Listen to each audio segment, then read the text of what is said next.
नमस्कार, स्वागत है आप सभी का दिव्य दिल्ली न्यूज में और मैं हूं आपके साथ मेघा। शुरुआत करते हैं हिमाचल प्रदेश की मुख्य खबरों के साथ। हमीरपुर के कृषि विभाग में हिम कृषि योजना के तहत भौगोलिक सूचना प्रणाली पर आधारित 2 दिवसीय कार्यशाला आयोजित की गई। आपको बता दें कि कृषि उपनिदेशक डॉक्टर शशिपाल अत्री की अध्यक्षता में हुई इस कार्यशाला में सभी 6 ब्लॉकों के अधिकारी और आत्मा परियोजना के कर्मचारी शामिल हुए। GIS ट्रेनर सुरेंद्र सिंह राठौर ने प्रतिभागियों को सरल तरीके से क्लस्टर मैपिंग और रिसोर्स प्लानिंग की जानकारी दी।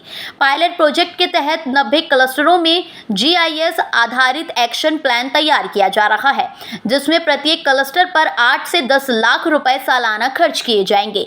प्रशिक्षण में प्रतिभागियों ने ड्रेनेज, कंटूर और भूमि उपयोग जैसी मैपिंग का प्रस्तुतिकरण भी किया।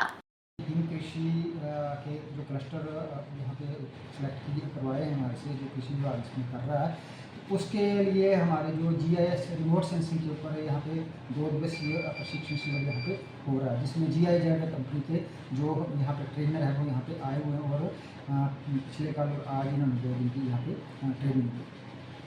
कितने जिला हमीरपुर के सभी 6 विकास खंडों के SMS यहाँ पे आए हुए हैं। उसके साथ जो जितने भी हमारे कृषि विकास अधिकारी हैं, कृषि प्रसार अधिकारी हैं, जितने भी हमारा कृषि से संबंधित जो भी स्टाफ है, टेक्निकल स्टाफ है, सारा इसमें ट्रेनिंग में हमने यहाँ पे बुलाया। और इसलिए जो ट्रेनिंग है ये इसलिए फ़ायदेमंद है क्योंकि हमने जो क्लस्टर हैं उसके लिए उसकी कैसे हमने क्लस्टर की मैपिंग करनी है, कैसे उसकी बाउंड्री सेलेक्ट करनी है, कौन कौन से हमें कहाँ पे अपनी इंटरवेंशन देनी है, वो सारी चीज़ें हम इसी के माध्यम से यहाँ पे करेंगे। तो प्रशिक्षण है, इसके माध्यम से हमारा जो स्टाफ है वो फील्ड में बिल्कुल स्टिक इसमें जो इन्फॉर्मेशन है वो हमारे पास आ जाए। हिमाचल प्रदेश राज्य विद्युत कर्मचारी यूनियन की बैठक विद्युत मंडल ज्वाली में राज्य संगठन सचिव अश्वनी ठाकुर की अध्यक्षता में हुई, जिसमें विद्युत पेंशन फोरम के राज्य उपाध्यक्ष पवन मोहन ने विशेष रूप से शिरकत की। उन्होंने कहा कि राज्य सरकार ने सभी विभागों में पुरानी पेंशन लागू कर दी है, लेकिन बिजली बोर्ड में अब तक इसे बहाल नहीं किया गया है। उन्होंने कर्मचारियों की लंबित प्रमोशन स्वीकृत पदों को खत्म करने की भी प्रक्रिया पर रोक और करीब 7,000 रिक्त पदों को जल्द भरने की मांग उठाई। साथ ही कहा कि कम स्टाफ के कारण कर्मचारियों पर काम का बोझ बढ़ा है और वे हादसों का शिकार हो रही हैं। उन्होंने मुख्यमंत्री से इन मांगों को जल्द पूरा करने की भी अपील की। का विभाग है कि बिजली बोर्ड में जो भर्तियों की प्रक्रिया वो तुरंत प्रारंभ की जाए और कर्मचारियों को और जो कर्मचारियों में की संख्या में ताकि बढ़ोतरी हो सके। और नंबर 2, जो युक्तिकरण के नाम से जो विभिन्न श्रेणियों के पदों को ख़त्म किया जा रहा है उसके ऊपर भी काफ़ी ज़्यादा सारा रोष है।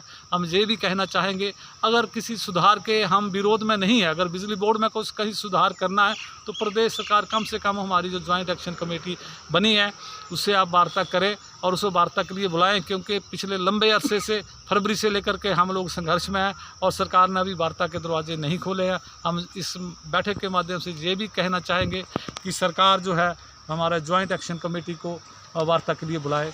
इसी के साथ धन्यवाद। सोलन के माल रोड पर आयुष विभाग ने योग के प्रति जागरूकता फैलाने के लिए रैली निकाली। इस रैली में ITI के छात्रों ने भाग लिया और पोस्टर और नारों के माध्यम से योग, नशा मुक्ति और पर्यावरण संरक्षण का संदेश दिया। जिला आयुर्वेदिक अधिकारी डॉक्टर निशा शर्मा ने बताया कि 21 जून को अंतर्राष्ट्रीय योग दिवस के उपलक्ष्य में यह रैली आयोजित की गई। उन्होंने कहा कि इस बार योग दिवस को हरित योग के रूप में मनाया जाएगा और सभी को कम से कम एक पेड़ लगाने के लिए प्रेरित किया जा रहा है। आप सभी जानते हैं कि अभी अंतर्राष्ट्रीय योग दिवस हम मनाने जा रहे हैं 21 जून 2025 को। तो उससे पूर्व 1 महीना पहले ही हम awareness activities, rallies, cleanliness campaign, ये सारा हमारा स्टार्ट हो चुका है। उसी कड़ी में हमने ये आज रैली करी, जिसमें हम ITI के बच्चों के साथ पर्यावरण का संदेश देने के साथ साथ जो हमारा योग का प्रोग्राम है, इंटरनेशनल योग डे, उसमें हरित योग को शामिल कर रहे हैं। और हरित योग के बारे में ही जानकारी देने के लिए हम पूरे सोलन वासियों को जागृत करना चाहते हैं कि हरित योग है क्या और पर्यावरण की सुरक्षा योग दिवस के साथ कैसे हम इसको मिला के चलना चाहते हैं। यही हमारा संदेश है। साथ में हमारे बच्चों ने नशा मुक्ति के लिए भी लोगों को जागरूक किया, यानी कि बच्चों को जागरूक किया, माता पिता को जागरूक किया और योग को अपनाने की सलाह दी ताकि सब लोग योग से जुड़ें और इस आयोजन को हम सफल बनाने की कोशिश करें। हरित योग क्या है? हरित योग ऐसा है कि योग आप किस लिए कर रहे हैं? हमें स्वस्थ रहने के लिए योग करना है, लेकिन योग करने के लिए बाहर स्वच्छ हवा का होना ज़रूरी है, पर्यावरण का स्वच्छ होना ज़रूरी है, जिसके लिए पेड़ों का लगाया जाना, हमारे जितने भी वाटर के सोर्सेज हैं उनको साफ़ करने की ज़रूरत है। पांवटा साहिब में आयोजित जनसभा में पूर्व मुख्यमंत्री और नेता प्रतिपक्ष जयराम ठाकुर ने प्रदेश सरकार और प्रशासन पर तीखा हमला बोला। उन्होंने आरोप लगाया है कि मुख्यमंत्री सुखविंदर सिंह सुक्खू और कुछ अधिकारी हिंदूवादी विचारधारा से जुड़े लोगों को सुनियोजित ढंग से निशाना बना रहे हैं। ठाकुर ने पांवटा की एक नाबालिग लड़की के लापता होने की घटना का जिक्र करते हुए प्रशासन पर लापरवाही का भी आरोप लगाया और कहा कि भाजपा नेताओं पर झूठे मुकदमे लगाए जा रहे हैं। उन्होंने चेतावनी दी कि हिंदू समाज की भावनाओं को कुचलने की कोशिश बंद होनी चाहिए, नहीं तो भाजपा सड़कों से सदन तक संघर्ष करेगी। सोच में किस तरह का विकार आ जाता है, इस बात का उदाहरण आ जाता है को अगर मिलता है तो मुझे लगता है कि वर्तमान सरकार का जो मुखिया है उनके काम करने के तौर तरीके से उनके व्यापार से चलता है। और चुनाव के परिणाम निकले, थोड़ा सा अंतर रह गया, वो सत्ता में आ गए। उम्मीदों को थी कि नहीं थी मुख्यमंत्री बनने की, लेकिन मुख्यमंत्री बन गए और मुख्यमंत्री बनने के बाद पहला बयान उनका सार्वजनिक रूप से जो आप लोगों ने भी सुना, आप लोगों ने भी देखा, वो यही था कि मैं उस हिमाचल प्रदेश में उस पार्टी को हरा करके आया हूं जिसकी विचारधारा हिंदुत्व की है।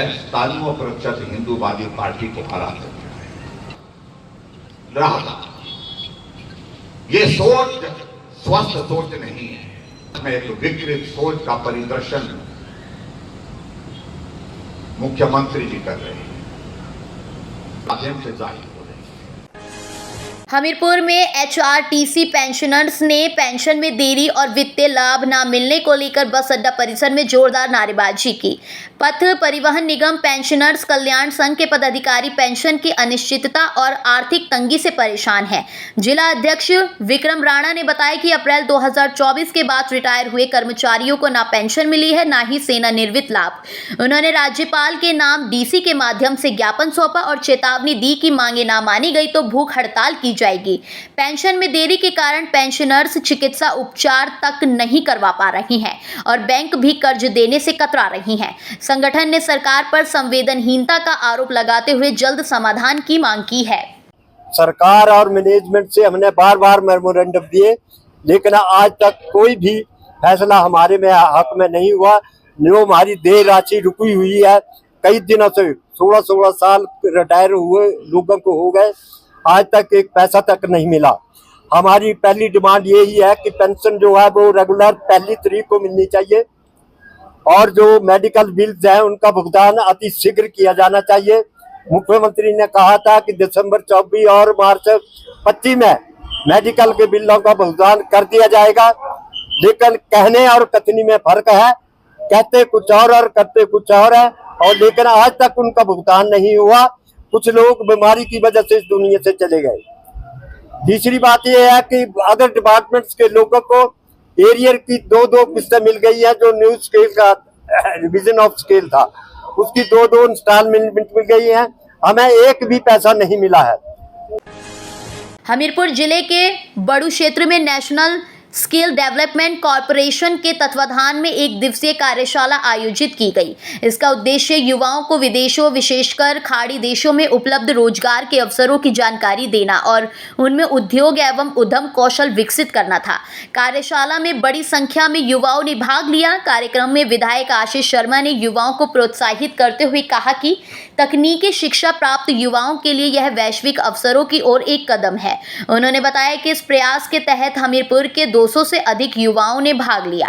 कंपनी प्रतिनिधि सोनिया ठाकुर ने जानकारी दी कि देश भर में 80 स्किल डेवलपमेंट केंद्र खोले जाएंगे और 1 लाख युवाओं को ट्रेनिंग दी जाएगी ताकि उन्हें राष्ट्रीय और अंतर्राष्ट्रीय स्तर पर रोजगार मिल सके। चयनित युवाओं को फिजिकली फिट होना अनिवार्य होगा। यहाँ पे बड़ू में बासी पैलेस में ये आयोजन किया गया है और युवा साथी जिन्होंने डिप्लोमा या ITI होल्डर्स हैं या पॉलिटेक्निक डिप्लोमा डिग्रीज कर रखी हैं, वो सब यहाँ पे पहुँचे हुए हैं। जिन्होंने ग्रेजुएशन कर रखी है और 10th पास +2 पास भी लड़के आए हुए हैं।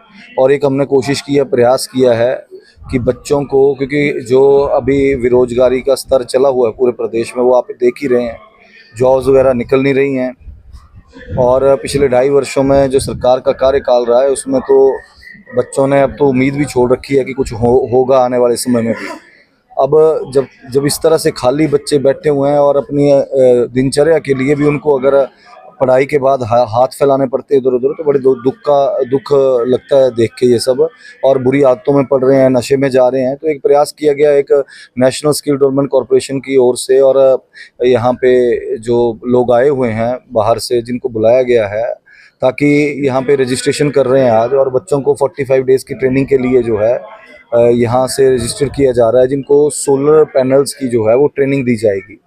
और ये ट्रेनिंग उत्तर प्रदेश या हरियाणा में दी जाएगी। जो नेशनल स्किल डेवलपमेंट कॉरपोरेशन का इनलिस्टेड इंस्टीट्यूट है उसमें दी जाएगी।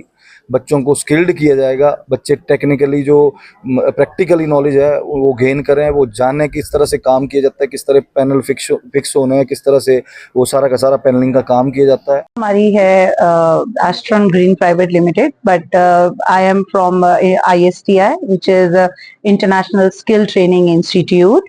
हम लोगों का NSDC के साथ, नेशनल स्किल डेवलपमेंट कॉर्पोरेशन के साथ एग्रीमेंट है, जिसमें हम लोगों को 80 सेंटर्स अक्रॉस इंडिया ओपन करने हैं, and we have to train 1 lakh youth in solar energy. So हमारा बेसिक जो मेन उद्देश्य है, बच्चों को रोजगार देना है, उनको ट्रेनिंग करानी है, और उनको जो ट्रेनिंग भी हम लोग कराएंगे एक इंटरनेशनल स्टैंडर्ड वो उन लोगों को मेट करे, ताकि वो उस तरीके की ट्रेनिंग दी जाएगी, और फिर उनको प्लेसमेंट दी जाएगी नेशनली और internationally both. For the national placement हमारे लिए जो क्राइटेरिया बच्चों का रहता है, मिनिमम क्वालिफिकेशन 10वीं पास, और जो मिनिमम एज उनकी रहती है वो 18 साल की रहती है। और जो इंटरनेशनल प्लेसमेंट हम लोग देते हैं उसमें बच्चों की जो एज होती है मिनिमम वो 21 साल, और जो उनका क्वालिफिकेशन जो रहती है वो 10वीं पास ही रहती है। सोलन में राज्य स्तरीय शूलिनी मेले का आयोजन 20 से 22 जून तक किया जाएगा। इसको लेकर उपायुक्त मनमोहन शर्मा ने पत्रकार वार्ता में जानकारी दी कि मेले की सभी तैयारियां पूरी कर ली गई है। उन्होंने बताया कि मेले के पहले दिन मुख्यमंत्री माता शूलिनी की शोभा यात्रा में भाग लेंगे। उपायुक्त ने कहा कि मेला सुरक्षा, सफाई, यातायात और सांस्कृतिक कार्यक्रमों सहित सभी जरूरी व्यवस्थाओं के साथ विधिवत ढंग से आयोजित किया जाएगा। राज्य स्तरीय शूलिनी मेला सोलन की आस्था और सांस्कृतिक विरासत से जुड़ा हुआ आयोजन है, जिसमें बड़ी संख्या में श्रद्धालु और पर्यटक हिस्सा लेते हैं। शूलिनी मेला 2025 की सभी तैयारियां पूरी कर ली गई है। कलाकारों का चयन भी हो गया है, और शहर में ये सुव्यवस्थित तरीके से मेले का आयोजन हो सके उसके लिए ट्रैफिक प्लान भी जारी कर दिया गया है। और साथ में जो भी नेसेसरी परमिशंस और जो भी भंडारे की परमिशंस है, दूसरी तैयारियां वो सारी मुकम्मल कर ली गई है। और मेरी ये प्रार्थना है कि माँ शूलिनी का आशीर्वाद हम सब पर बना रहे और ये मेला सफलतापूर्वक आयोजित हो सके। मुख्य तिथि पहले वाले दिन 20 तारीख को माननीय मुख्यमंत्री जी होंगे।